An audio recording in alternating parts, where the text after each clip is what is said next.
Good morning students. कल हम लोगों ने इस वीडियो में पढ़ा था आपके इस चैप्टर में कैसे रॉलेट एक्ट के खिलाफ रॉलेट सत्याग्रह चलाया गया महात्मा गांधी के द्वारा 1919 में।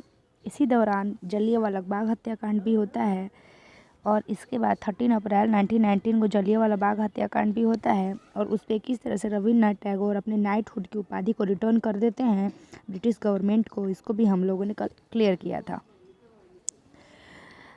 आगे हमारा आज का जो पैराग्राफ है, खिलाफत agitation and the non cooperation movement, यानी खिलाफत आंदोलन और असहयोग आंदोलन, ये क्या थे, किस लिए किए गए थे और इनके मुख्य नेता कौन थे, उसके बारे में हम लोग को आज के वीडियो में पढ़ना है। देखिए बच्चों, खिलाफत का मतलब ही होता है किसी चीज़ का विद्रोह, यानी कि किसी चीज़ के खिलाफ, इसका अर्थ ही होता है। और नॉन कोऑपरेशन का मतलब होता है असहयोग, यानी हम आपके किसी भी कार्य में सहयोग नहीं करेंगे। इसका तो मतलब आप लोग अगर हम लोग वर्ड को तोड़ करके देखें तो इसका मतलब यही होगा। तो इसी मतलब से इस पूरे पैराग्राफ को हम समझेंगे। The Khilafat issues was one such cause.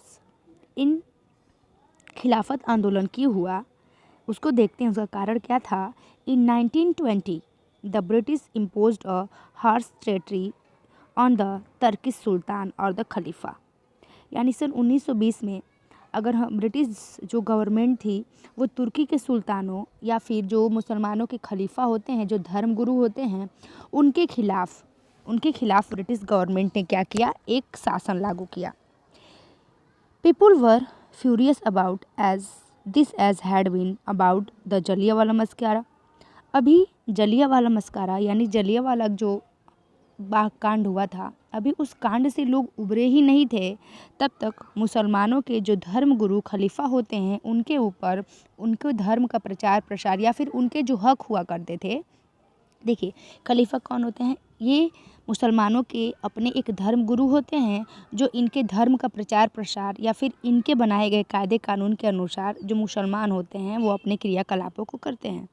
तो इन खलीफा का जो राइट था वो ब्रिटिश गवर्नमेंट के द्वारा 1920 में छीन लिया गया। अभी तुरंत जलियांवाला बाग हत्याकांड हुआ ही था, तब तक एक और कांड यहाँ पे हो गया। Also Indian Muslim were keep that the Khalifa be allowed to retain control over the Muslim sacred places in the erstwhile Ottoman Empire। भारतीय मुसलमान ये चाहते थे कि जो इनका ऑटोमन साम्राज्य चल रहा था, जो खलीफाओं का साम्राज्य चल रहा था, वो उनके राइट्स को दोबारा अंग्रेजों के द्वारा लौटा दिया जाए। द लीडर ऑफ द खिलाफत एजिटेशन, अगर हम लोग खिलाफत आंदोलन की बात करें तो इसके जो लीडर है Mohammad Ali Jinnah, Shaukat Ali, now wish to initiate a full-fledged non-corporation movements। ये क्या चाहते थे मोहम्मद अली जिन्ना और शौकत अली कि अब ये एक ऐसा आंदोलन चाहते थे जो नॉन कोऑपरेशन मूवमेंट हो, यानी असहयोग आंदोलन हो।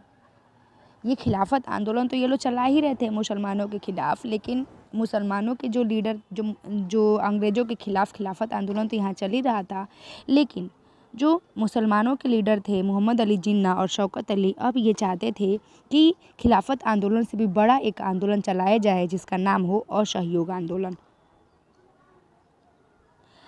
Gandhi ji suppose that call and urged the Congress to campaign against Punjab, wrong, Jallianwala massacre and the Khilafat, wrong, and the demand swaraj. Gandhi ji से मोहम्मद अली जिन्ना, शौकत अली ने ये रिक्वेस्ट किया कि वो इनकी कंपेन को ज्वाइन करें और असहयोग आंदोलन चलाएं। अब गांधी जी ने मोहम्मद अली जिन्ना और शौकत अली के साथ मिलकर के असहयोग आंदोलन चलाना शुरू किया, लेकिन इसके साथ साथ महात्मा गांधी ने, जो हमारी नेशनल कम्युनिटी थी उस समय, कांग्रेस पार्टी जो हमारी थी, उनके जो मुखिया थे उनसे भी इन्होंने रिक्वेस्ट किया, आग्रह किया, अर्ज किया, निवेदन किया कि आप सभी लोग मिल करके आए और हम अंग्रेज़ों के खिलाफ जो जलियांवाला बाग हत्याकांड हुआ है उसके खिलाफ, खिलाफत आंदोलन के खिलाफ, ये जो सब अंग्रेज़ों के द्वारा किया गया है इनके खिलाफ एक बड़ा आंदोलन, असहयोग आंदोलन हम लोग शुरू करें। और उस असहयोग आंदोलन का मेन मोटो क्या हो, डिमांड क्या हो उसका, स्वराज, यानी अपनी राज की मांग हम लोग असहयोग आंदोलन से करें। तो इसमें महात्मा गांधी मुख्य लीडर में आते हैं। इसके बाद हैं हमारे मोहम्मद अली जिन्ना, शौकत अली और और कांग्रेस पार्टी के जो सदस्य थे उस समय उन लोग, ये सभी लोग मिलकर के असहयोग आंदोलन को स्टार्ट करते हैं।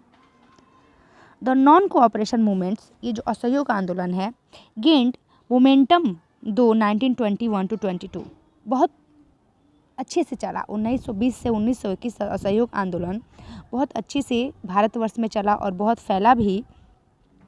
Thousand of the student left the government controlled school and the colleges, हजारों लाखों बच्चों ने सरकार के द्वारा, ब्रिटिश गवर्नमेंट के द्वारा चलाए जा रहे सरकारी स्कूलों तक को छोड़ दिया, कॉलेज को छोड़ दिया। Many lawyer such as the Motilal Nehru, C.R. Das, C. Rajagopalachari and Asaf Ali gave up their practices. ये लोग वकील थे, ये लोग गवर्नमेंट में वकालत का कार्य किया करते थे ब्रिटिश गवर्नमेंट के लिए। इन लोगों ने अपने पद तक को छोड़ दिया। मोतीलाल नेहरू, C.R. दास, ये सभी लोग एक अच्छे वकील थे, अपने कार्य को इन्होंने छोड़ दिया। British title were surrendered and the legislator boycott, यहाँ तक कि अंग्रेजों के द्वारा दिए गए जितने भी टाइटल थे, जैसे कि नाइटहुड की उपाधि और भी लोगों को जो जो टाइटल दिए गए थे वो टाइटल भी। देखिए, असहयोग का मतलब होता है हम आपका साथ नहीं देंगे। अब इसमें किस किस चीज़ों को छोड़ा गया? अंग्रेज के द्वारा दिए गए जो भी सुविधाएं थी, चाहे वो स्कूल हो, इंस्टीट्यूट हो, कॉलेज हो, एक पोस्ट हो, सरकारी पोस्ट हो, इसके साथ साथ उनके द्वारा लाए गए भारतवर्ष में जो उनके द्वारा वस्त्र उद्योग हो, उनकी पढ़ाई हो, जो भी चीज़ें। असहयोग का मतलब होता है आपके द्वारा लाई गई किसी भी चीज़ को हम सपोर्ट नहीं करेंगे, अंग्रेजों के द्वारा लाए गए हर एक चीज़ों का हम विरोध करेंगे। यही असहयोग आंदोलन का मेन मोटो था, यानी इनके हर एक चीज़ को बहिष्कार करो। और जब हम किसी के चीज़ों को बहिष्कार करते हैं तो इनडायरेक्टली हम उसको बहिष्कार करते हैं। तो यही मोटो था किसका? असहयोग आंदोलन का। ब्रिटिश टाइटल वर सरेंडर्ड, ब्रिटिश अंग्रेजों के द्वारा दिए गए जो उपनाम थे लोगों को वो भी बायकॉट कर दिए गए। पीपुल लिट पब्लिक बोनफायर्स और द फॉर्जिन क्लोथ, यहाँ तक कि विदेशी कपड़ों की होली भी लोगों ने, भारतवर्ष के लोगों ने जला डाली। The import of the foreign cloth fell drastically between the 1920 to 1922, 1920 से 1922 तक लेकर के जो विदेशी कपड़ों का व्यापार था हमारे भारतवर्ष में, बहुत ही बिल्कुल अचानक गिर गया, क्योंकि हम लोग इस भारतवर्ष के लोग जो थे वो विदेशी कपड़ों का यूज़ करना ही बंद कर दिए, उनके द्वारा लाए गए हर एक चीज़ों का यूज़ करना ही बंद कर दिए। But all this was merely the tip of the iceberg, large part of the country were on the brink of a formidable revolt.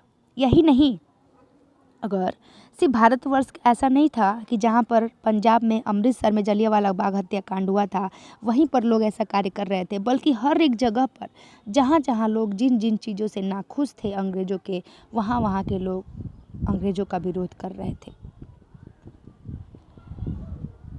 आगे देखते हैं हम पीपुल इनिशिएटिव्स। तो इसको हम लोग कल पढ़ेंगे बच्चों, आज के लिए यही पैराग्राफ को आप पढ़िएगा घर पे। यहाँ पे एक और पैराग्राफ है, इसको देख लेते हैं। The internal law of suffering, what did Mahatma Gandhi means by the अहिंसा। अहिंसा का मतलब क्या था? यानी कि मारपीट नहीं, शांतिपूर्वक, नॉन वायलेंस, जिसमें मारपीट, गुंडागर्दी, बंदूक, गोली ये सब नहीं चलेगी, ऐसी अहिंसा रूप में गांधी जी आंदोलन किया करते थे।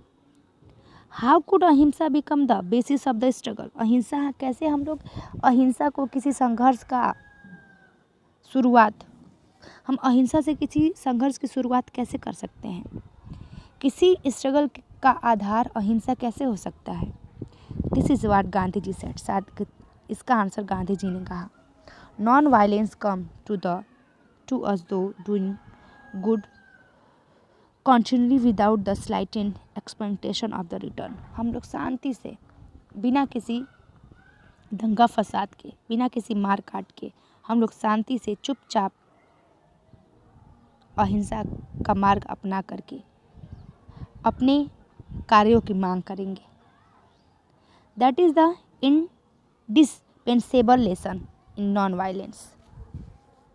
जो अहिंसा है ये अंग्रेज़ों के लिए एक पाठ के रूप में होगा, यानी वो जितना हमको परेशान करेंगे उतना ही हम चुपचाप शांति से उनका सामना करेंगे। गांधी जी क्या कहते थे? कोई एक थप्पड़ मारे तो आप उसको दूसरा गाल भी बढ़ा दो ताकि वो खुद शर्म से झुक जाए। तो गांधी जी का यही रूल था। I succeed in the learning the external law of the suffering as the only remedy for the undoing wrong and the injustice. It means positively the law of the non-violence. यानी किसी चीज़ को अगर हम सफ़र कर रहे हैं, किसी चीज़ को अगर हम झेल रहे हैं, तो वही झेलने की हमारी शक्ति, हमारी पावर ही हमारे लिए क्या होगा, यानी किसी चीज़ को झेलना, किसी चीज़ को सफ़र करना, ये कोई इनजस्टिस नहीं है, कोई अन्याय नहीं है, ये गलत नहीं है। यानी हमारे अंदर इतना धैर्य है कि हम आपके गलत चीज़ों को भी सह सकते हैं। Law of the non violence, you have to be prepared to suffer cheerfully. और आप सभी भारतीय लोगों को शांतिपूर्वक इन चीज़ों को सफ़र करने का आदत डाल लेनी चाहिए। And all the sundry and the you will wish ill to no one, not even to those who may have wronged you. और ऐसा करके आप न तो कभी बीमार पड़ सकते हैं और न ही कभी आपको कोई गलत कर सकता है, कह सकता है। कहने का मतलब क्या है महात्मा गांधी का, यानी अगर मान लीजिए आप अहिंसा करते हैं, मार काट करते हैं, तो 10 लोग आपको गलत बोल सकते हैं, बट अगर आप शांतिपूर्वक अपनी चीज़ों की मांग करेंगे तो कोई आपको गलत भी नहीं बोलेगा और आपकी मांग की जीत भी होगी। ऐसा महात्मा गांधी का कहना था। तो इसको हम लोगों ने देखा। कल इसके आगे हम लोग पैराग्राफ जो है वो पढ़ेंगे। हमारा जो पैराग्राफ है नेक्स्ट है पीपुल्स इनिशिएटिव्स, और कहाँ कहाँ से लोगों ने जन आंदोलन, ठीक है, जन आंदोलन और कहाँ कहाँ से हुए, जो एक चरम पे थी ना लोगों का आंदोलन, लोगों की कदम चरम पे थी, उसके बारे में हम लोग आगे वाले पैराग्राफ में पढ़ेंगे बच्चों। आज के लिए इतना ही, इसके आगे कल। ओके बाय बच्चों।